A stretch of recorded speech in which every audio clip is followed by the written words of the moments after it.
Justin Fields to the Bears. That was obviously one of the stories of this draft. Mm-hmm. The Bears trade up to get Fields. I'm excited for them.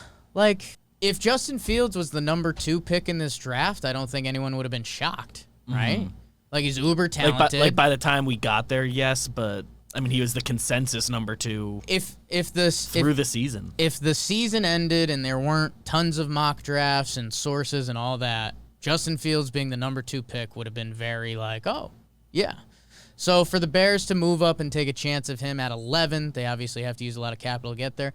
You like it. It's tough because the Bears have been so bad at quarterback that it's like, This is the best. I hope you're good, kid. I hope you're a stud.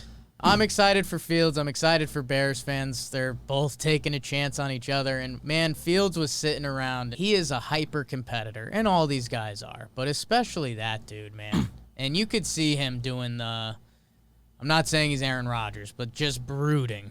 Like, remember like this. How long is this going to go? Remember this day forever. Remember this day forever. Because, Justin Fields probably thinks he's the best player in this draft. Yeah. He's probably, he probably thinks he should have been 1-1. And so to slide down normal there, year, like Trevor Lawrence was like kind of like we've known for a few years he was going to be number 1 this year, but yeah. Still, that's not how you think if you're the guy. I guess when you're still doing it, yeah. If you're the dude.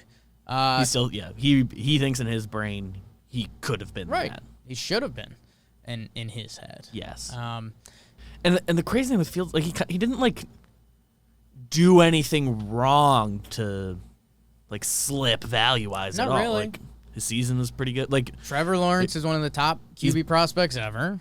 He's just being punished for Haskins being an absolute disaster, and like just the Ohio State history isn't great at QB. And I mean, hey. And it's like it's all valid criticism, but like that's not something Justin Fields did wrong. No. And I mean, Wilson is super talented, but I think if the Jets went with Fields, it's a lot of the same discussion. Nobody knows. Nobody knows with the quarterbacks. It's a 50% hit rate.